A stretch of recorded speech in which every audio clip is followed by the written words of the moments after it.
Florian Philippot, bonjour. Bonjour. Merci d'être avec nous, président des Patriotes. Emmanuel Macron vous emmerde? Manifestement.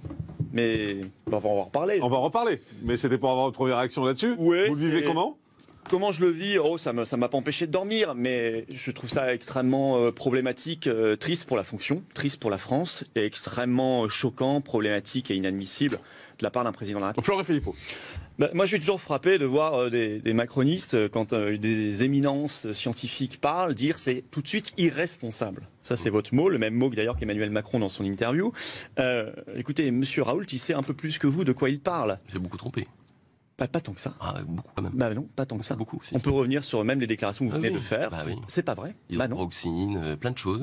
Hydroxychloroquine, vous n'avez toujours rien prouvé. On va revenir sur ce débat. Je suis d'accord avec vous. On va pas revenir sur ce débat. Parlons de ce qu'il a dit là. Parlons de ce qu'il a dit là. On a 300 000 cas hier. Donc, excusez-moi, mais c'était pas la promesse qui nous était faite avec le vaccin. Bon, on a 4000 personnes en réanimation, 300 morts hier. Bon, c'était le même chiffre. Il y a un an, il y avait 0% de vaccinés. Bon. Sur le nouveau variant Omicron, qui, Dieu merci, semble bien moins grave que les précédents, vous avez Raoult qui développe dans la même vidéo, j'ai regardé en intégralité, elle est très intéressante. Il dit, lui, il pose encore du point de vue de l'hypothèse que les vaccins transforment les anticorps neutralisants en anticorps facilitants sur Omicron. Ce qui fait que vous avez une proportion de vaccinés plus importante parmi les contaminés à Omicron que de non-vaccinés. Ce que confirme déjà, lui, le professeur Clavry, que vous avez eu, je crois, en duplex, qui est un virologue. Il dit attention. Très contesté aussi, il faut dire les choses. Je ne sais pas si contesté, il est contesté vous avez vu les réactions que ça a provoqué, cette interview. Il est contesté parce qu'il a remis en cause la doxa, mais de point de vue de sa carrière, il n'est pas contesté. Oui, bien sûr. C'est un grand virologue. Et il faut juste l'écouter. Voilà, s'il y a un débat, moi j'ai toujours été pour la liberté vaccinale. Je pense qu'il faut arrêter. Mais est-ce que vous êtes d'accord avec le professeur Raoult juste sur cette phrase qu'on cite et qu'on a mis en bandeau quand il dit niveau scientifique. Il n'y a aucun contrôle de l'épidémie par les vaccins. Ça, c'est une évidence. C'est une évidence. On nous dit. C'est pas une évidence parce que Jean-Xavier vous dit non. Reprenez les clips gouvernementaux d'il y a 6 mois. Le vaccin, c'est la liberté, etc. Aujourd'hui, on nous dit qu'il faut remettre le masque à l'extérieur. Il y a 300 000 cas par jour. Il y a 300 morts. Il y a 4000 personnes en réanimation. Si on n'a pas eu 90% de concitoyens qui étaient vaccinés, vous pensez qu'on serait à quel niveau de contagion? Alors, non, mais ça, il y a un problème. À combien? Alors, ça voudrait dire qu'on serait à 4000 morts par jour. Mais vous savez, c'est pas crédible. L'an dernier, nous avions 0% de vaccinés et nous avions le même nombre de personnes en réanimation. Parce qu'on serait pas là pour compter nos morts. Écoutez, moi je pense que, et j'ai bien apprécié ce qu'a dit le professeur Raoult aussi sur les enfants, en disant la vaccination n'est pas recommandée pour les enfants, et ça c'est grave ce que vous êtes en train de faire. De pousser, y compris par un pass vaccinal maintenant, ce sera pour les plus de 16 ans, si j'ai bien compris, et sanitaire pour les... qui a été voté à l'Assemblée, il va falloir et sanitaire pour les plus de 12 ans, ça n'est pas responsable, et on risque demain de graves scandales sanitaires. En parler. Non, c'est pas grave de dire ça, il y a beaucoup de pays dans le monde qui n'ont pas ce principe d'obligation vaccinale, la Suisse non plus, etc., sur aucun vaccin, ce sont des choix effectivement politiques. Bon. Sur la part des non-vaccinés, vous mentez. Non. Alors il y a un effet nuage de Tchernobyl en France, parce que partout dans le monde, c'est pas du tout ces chiffres-là, c'est 20% dans les hôpitaux ou 25%. Et par ailleurs, vous comptez maintenant dans non-vaccinés, on le sait, les doubles vaccinés qui ne sont pas à leur 3e dose, parce que l'autre problème de ce vaccin, c'est qu'il faut se réinjecter tous les 3 mois. Ce qui n'est pas un gage. Je les écoute, les soignants, et ils aimeraient surtout qu'on arrête. Ils aimeraient que vous arrêtiez de fermer des lits sur tous les soignants. Non, ils ne disent pas ça. Si, ils nous disent beaucoup ça, moi. Moi, ils me disent beaucoup. 85% des patients qu'on a, c'est des personnes qui sont non vaccinées. Moi, les soignants, ils me disent on aimerait de la considération, on aimerait plus de recrutement, on aimerait plus de considération, des meilleurs salaires, et qu'on arrête de fermer des lits. Juste pour revenir sur ce que dit Didier Raoult. Extrêmement important. La vaccination, c'est un choix politique et non pas un choix médical. L'obligation vaccinale, c'est très important de bien préciser qu'il dit ça. Mais ce qui est après est encore plus intéressant, je trouve, quand il dit ce sont des tentations qu'on a déjà vues dans le passé d'imposer une vision du monde et de déconnecter les faits de ses opinions. Je pense que c'est très vrai, ça s'appelle le totalitarisme. Et M. Macron, par ses propos, on en reparlera tout à l'heure, est totalement dans cette vision-là. Et ça mène à des choses extrêmement dangereuses. Je cite ce matin Alice Desbiol, vous direz aussi qu'elle est irresponsable, c'est une épidémiologiste qui était sur Europe 1 ce matin, et qui dit on a basculé de la médecine à la morale. Et c'est extrêmement dangereux. Céline Hervieux, vous avez l'air en désaccord avec ce que dit Florian Philippot. Complètement en désaccord. Non, mais parler de totalitarisme alors qu'on essaye de protéger les gens, en fait, c'est extrêmement grave. On peut concevoir effectivement que ce soit un choix politique, et au Parti socialiste, nous étions pour l'obligation vaccinale. Et c'est ni plus ni moins ce qu'on est en train de faire avec le pass vaccinal. Donc simplement qu'il n'est pas assumé. Donc autant aller jusqu'au bout. Considérer que des millions de ses compatriotes ne sont plus des citoyens, ça s'appelle du totalitarisme. Il y a déjà un certain nombre de vaccins obligatoires qui existent en France. Voilà, on a pris cette décision-là, qui n'est pas une décision qui est prise uniquement sous le giron politique, qui est concertée avec les scientifiques, voilà, avec le conseil scientifique qui sont des gens reconnus dans leurs compétences. Et donc le politique croise le médical, prennent des décisions pour protéger la population de la même manière que vous avez des médicaments qui résorbent un certain nombre de symptômes. Je veux dire, ça s'appelle la santé, le soin, la protection des Français. Vous ne faites jamais de bilan ? C'est un choix politique et c'est un choix qu'il faut assumer. J'entends votre position, mais pourquoi vous ne faites pas de bilan sur les choix qui ont été pris depuis 1 an et demi ?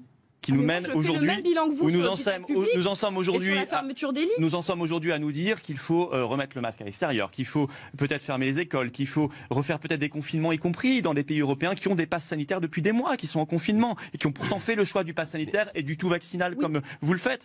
Et faites un bilan. Le professeur Raoult a raison de le faire, le bilan. Par ailleurs, on impose une espèce de doxa morale, moralisante aux Français, très grave, où on leur dit vous êtes de mauvais citoyens, voire... Sans évidence un instant. Ludovic Leroux et ensuite on prend Florent Philippot. Moi je trouve très touchant le témoignage de cet homme en pleurs. Il révèle que le pays va vraiment mal. Moi, des gens qui m'écrivent ou que je vois tous les samedis dans la rue en pleurs, des infirmières, des restaurateurs, des étudiants, des retraités en pleurs qui tombent dans mes bras, mais que je ne voyais pas il y a 2 ans quand je faisais des manifestations politiques. J'en ai de plus en plus. Le pays va très mal. Le pays est brutalisé par ce gouvernement, martyrisé. On fait monter le niveau... Laissez-moi parler, vous répondrez après s'il vous plaît, je ne vous ai pas coupé. On fait monter le niveau de haine. Regardez la tribune publiée dans le journal du dimanche dernier. Faut-il continuer à soigner les non-vaccinés? Reprise en boucle sur certaines chaînes, etc. Des débats, comme si c'était normal de débattre de ça. Est-ce qu'on va laisser crever 6 millions de Français ? Sachant que tout vacciné est un futur non vacciné, ça dépend du nombre de doses auxquelles vous en êtes. Attention, ce statut est mouvant et précaire. Eh bien, évidemment que ça crée de l'angoisse, ça crée de la tension, des divisions au sein même, jusqu'au sein des familles, des tensions à l'école. On pense aux enseignants qui reçoivent honnêtement un protocole la veille par le Parisien, un truc payant. Enfin, moi, fils d'instituteur, je trouve ça hyper choquant, vraiment inadmissible. C'est un manque de respect pour les personnels enseignants, dramatique. Mais pensons aussi aux gamins qui ont le masque toute la journée à l'école depuis 1 an maintenant. Maintenant, on leur met même à l'extérieur ou dans des lieux publics pour les gamins de plus de 6 ans. Alors vous avez plein, professeur Com et plein de médecins qui vous disent ça sert absolument à rien. C'est inhumain de leur faire ça. Certains n'ont pas vu la bouche de leur institutrice depuis le début de leur scolarité. Ou le visage en entier de l'instituteur. Avec tous les problèmes que ça pose. Et les pédopsychiatres alertent, les orthophonistes alertent. On s'en fiche. Écoutez, vous ne pouvez pas brutaliser. Enfin, vous, personnellement, c'est pas vous, mais votre majorité, votre gouvernement et ce président de la République qui ne l'est plus depuis ses propos d'hier, ne peut pas brutaliser, une épidémie mondiale mais c'est des décisions, il parle des décisions, il parle pas d'épidémie. Attendez, je voudrais qu'on Docteur Martin Pérez vivre en Suède ou en Floride, ils vivent très tranquillement. Vous vous moquez de moi quand je prenais l'exemple suédois il y a 1 an ou 6 mois. Depuis 6 mois, ils ont quasiment pas un mort. Ils vivent très normalement, très bien. Moi, j'étais en Floride pendant 10 jours et c'est vrai que là-bas, c'est totalement un autre état d'esprit. C'est-à-dire que le masque, c'est si on veut, c'est où on veut, c'est si on veut. Et il faut dire que les résultats sont pas forcément plus dramatiques que chez nous. Ils sont bien meilleurs même. Non, ils sont pas meilleurs. En Suède, c'est de. Non, je parlais de la Floride. En Floride, c'est à peu près équivalent, mais simplement, il n'y a pas ce stress qu'on a ici, parce que là-bas, ils vivent. Non, ils ne sont pas tous vaccinés. Docteur Martin Pérez, est-ce qu'on oublie un peu Docteur Martin Pérez, est-ce qu'on oublie un peu l'état psychologique des Français dans tout ça et dans toute cette décision et ces décisions qu'on prend depuis 2 ans? Oui, je suis d'accord avec ça. Les médecins de santé publique, ils voient la santé publique. Leur objectif, c'est qu'il y ait le moins de malades, le moins de morts, le moins de problèmes. En réalité, cette pandémie qui dure depuis 2 ans, elle impacte bien plus que la santé publique. Elle impacte la psychologie des gens, elle impacte l'économie, elle impacte les personnes âgées, l'isolement des personnes âgées. Et je trouve qu'aujourd'hui, surtout parce qu'il y a une nouvelle vague qui arrive avec un virus bien moins inquiétant, je pense qu'il faut vraiment intégrer toutes ces données pour gérer l'épidémie. Mais c'est vrai que les gens qui prennent les décisions actuelles, ce sont des gens qui sont obsédés par ces questions de santé publique, qui ont très peur que l'hôpital craque, qu'il n'y ait pas de place en réanimation. Et on sait que l'hôpital ne va pas bien depuis des années. Et donc, on prend des mesures qui sont complètement dingues. Par exemple, je voudrais revenir sur le pass sanitaire et le pass vaccinal. Ça fait plusieurs mois qu'on a ce pass sanitaire. Ça n'a pas empêché ce pass sanitaire d'avoir aujourd'hui une vague très importante de Omicron. Et aujourd'hui, on veut mettre ce pass vaccinal. Je pense qu'il faudrait travailler d'une autre manière, beaucoup moins angoissante et beaucoup moins coercitive sans doute, en incitant les gens à se faire vacciner. Moi, je suis vaccinée 3 fois et je recommande à tous mes amis de le faire. Mais arrêtez ces fameuses histoires de pass, parce que je trouve que ça divise le pays, c'est extrêmement anxiogène et ça crée une situation de tension invraisemblable, comme le racontait le mari de cette enseignante.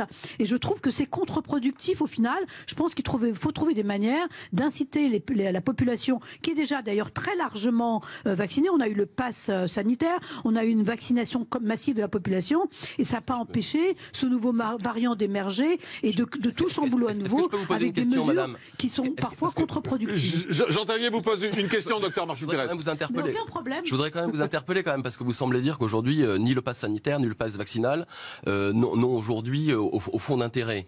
Et je crois que vous vous trompez profondément. Non, elle dit que ça n'empêche pas la contamination, puisqu'on est à quasiment 300 000 par jour. Et elle dit qu'en réalité, il n'aurait pas fallu les mettre en place, il aurait fallu... Non, c'est pas ça. Enfin, encore une fois, je me permets de vous dire que c'est le seul moyen qu'on ait trouvé, mais partout dans le monde, c'est pas qu'en France, pour inciter à la vaccination. C'est totalement faux. C'est un mensonge éhonté. Il y a énormément de pays qui n'ont aucun pass. Le président de la République le 12 juillet sur le fait qu'il met en place, qu'on va mettre en place ce pass sanitaire. Ouais. Un mois après, c'est 12 millions de personnes qui sont vaccinées. Regardons les résultats. Les résultats. La transmission explose. On nous dit que... Enfin, écoutez, vous faites le bilan. Et vous faites croire qu'il y a des passes dans le monde entier. C'est un mensonge. Sur le pass vaccinal, c'est 2 fois plus de personnes qui se font aujourd'hui vacciner. Et c'est quoi le but?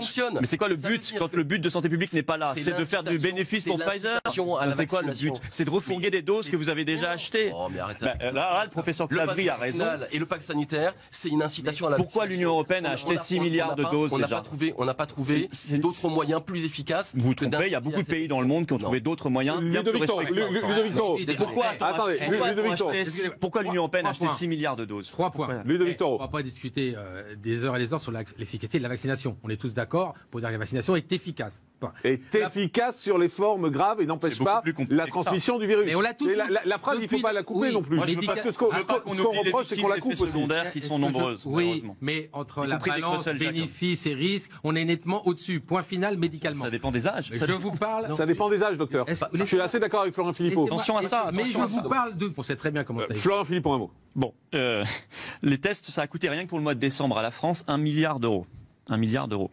Donc c'est bien de dire comme ça, il faut faire plein de tests. Quel est le but, quelle est la stratégie, quel est l'impact, puisque hier on était le 3e pays au monde avec le plus d'infections par habitant. Donc si vous voulez, si le résultat est nul, il faut revoir en cause la stratégie. Ça coûte très cher. Combien de lits à l'hôpital vous auriez pu rouvrir et de personnel embauché, et notamment réintégrer les personnels suspendus avec ce milliard d'euros du mois de décembre. Je suis désolé de vous le dire. Le but c'est quand même qu'il y ait un hôpital qui tienne la route.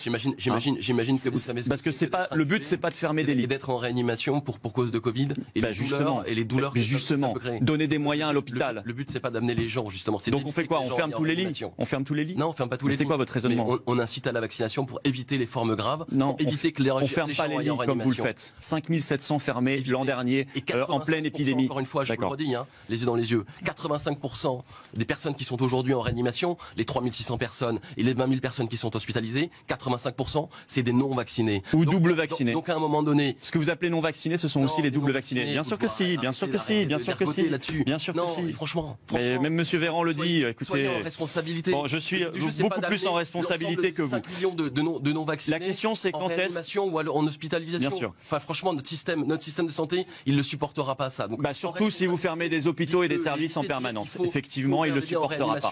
Justement pour que ces gens aient en réanimation et éviter qu'ils se fassent vacciner. Monsieur, votre politique ne fonctionne pas. Votre bilan est catastrophique. Vous avez par ailleurs divisé le pays, vous avez brutalisé le pays, vous avez démoralisé le pays et vous avez une situation sanitaire qui n'est pas bonne. Donc faites un peu votre autocritique, ça n'est pas bon. Par ailleurs, quand est-ce qu'on va sortir de cette folie? Parce que madame disait la 3e, la 4e. Oui, la 4e, si, Israël, effectivement, avec quelques doutes la semaine dernière, a confirmé il y a 2 jours que la 4e, ça y est, c'était parti pour l'instant les soignants et les plus de 60 ans. C'est ce qu'ils ont fait à chaque fois. Puis ensuite, ils imposent à toute la population. Et on va faire quoi? Des doses tous les 3 mois pour aller prendre son train ou son café assis? Pas debout, effectivement, parce que Allez, on va faire une pause. On va reparler de tout ça dans un instant. On fait une pause. À un moment donné, de nommer les choses, de dire les choses. Je suis pas d'accord. Florian Philippot. Alors, honnêtement, sur la forme pure, c'est extrêmement grossier. C'est pas du tout le niveau de langage qu'on attend d'un président de la République. Et pour moi, ça compte. Oui, ça compte. 2, sur le fond, on est entre l'indignité Parce qu'effectivement, le président de la République est garant plus que tout autre de l'unité nationale. Il n'est pas là pour créer la guerre civile. Ou alors, il y a un énorme problème. Est-ce qu'on peut pas dire... Ou alors, on est en... Attendez, je vous ai pas coupé non. Et décrire des situations. On est entre soit la folie, la brutalité et l'indignité. Dans tous les cas, il y a un énorme problème. Dans tous les cas, il n'a plus sa place. Pour moi, il n'est plus président, si tant est qu'il l'ait été, je veux dire symboliquement, il n'est plus président de la République après ce genre de propos. Parce que c'est inédit, c'est du jamais vu. Il y a même un propos, je vais vous dire, plus grave, un tout petit peu plus loin dans l'interview, où il dit les non-vaccinés sont des irresponsables qui ne sont plus des citoyens. Mesurez la gravité de ce que ça veut dire. S'ils ne sont plus des citoyens, ils sont quoi? Des bêtes? Des animaux? Des esclaves, hein. Dans l'Antiquité, quand on n'était pas citoyen, on était esclave. Bon. En tout cas, ils n'ont plus de droits, donc. Alors qu'ils respectent effectivement la loi en plus. Et non, c'est pas ça que ça veut dire. Ah bah si, ça veut dire ça. Les mots sont importants. Écoutez, tout n'est pas relatif. Les mots ont une importance, surtout quand ils sortent de la bouche du chef de l'État. Et je fais une petite parenthèse très courte. Et juste ce genre d'interview, on sait qu'elle est relue par l'Élysée, elle est relue par le président, donc chaque mot a été posé. Alors imaginez le signal que c'est lancé aux gens quand on dit il y a une partie de vos compatriotes qui ne sont plus des citoyens. C'est un signal de brutalité possible qui est donné. Vous avez le droit de les maltraiter, puisque de toute façon, ils font plus partie de la communauté citoyenne et nationale française. D'ailleurs, le même, au passage, président Macron, qui en 2016 était contre la déchéance de nationalité pour les poseurs de bombes et les assassins terroristes, au prétexte qu'il ne fallait pas les exclure de la communauté nationale. Donc il préfère exclure des honnêtes gens qui respectent la loi, aujourd'hui, à plusieurs millions, plutôt que des assassins terroristes. Je suis pas sûr de la comparaison. Mais bon. Lui, il l'a fait, en tout cas. Oui, d'accord. Sa position est quand même assez flagrante. C'est un peu le grand écart. Oui, mais c'est le grand écart chez lui, pas chez moi. Et si vous voulez, sur ça, je voulais quand même préciser que ça concerne tout le monde. Pas que les 5 ou 6 millions d'actuels adultes non vaccinés. Le statut de vacciné est précaire. Il dure 3 mois, puisqu'il est administrativement dépendant de votre nouvelle dose. Le 15 décembre, 400 000 Français de plus de 65 ans ont rebasculé dans la situation administrative de non-vaccinés alors qu'ils avaient 2 doses, parce qu'ils ont refusé de faire la troisième.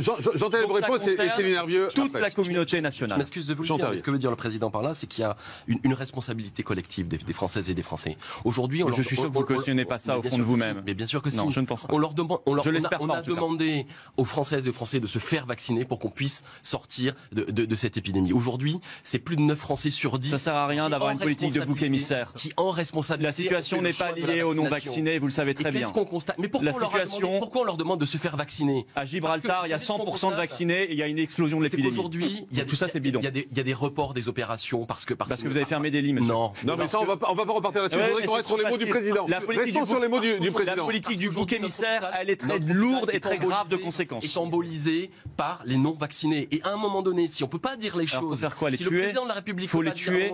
Faut les tuer. Non, faut les tuer.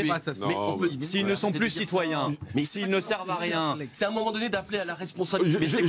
On va donner la parole à Céline Hervieux. Quelle est la prochaine étape? Quelle est la prochaine étape? On va faire peser les contraintes. Quelle est la prochaine étape? Les non-vaccinés, parce que c'est eux aujourd'hui qui embolisent notre système. Quelle est la prochaine étape? Attendez, un instant. Jean Terlier, ne sont plus citoyens, quelle est la prochaine étape? Jean Terlier, puisque vous êtes député, vous aussi, vous êtes d'accord pour emmerder les non-vaccinés? Mais écoutez, je crois que le président a eu... Non, je parle de vous. Vous personnellement. Vous êtes d'accord pour emmerder les non-vaccinés? Mais moi, je suis pas... Non, vous êtes député, excusez-moi. Non, mais vous avez un avis. Vous, Jean Terlier, député En Marche, est-ce que vous êtes d'accord pour emmerder les non-vaccinés? Moi, je suis pour le vote du pass vaccinal. C'est pas ma question. Est-ce que vous êtes pour emmerder les non-vaccinés? Je suis pour qu'on puisse mettre en place... Est-ce que vous êtes pour emmerder les non-vaccinés? Je suis pour qu'on puisse mettre en place des contraintes sur les non-vaccinés.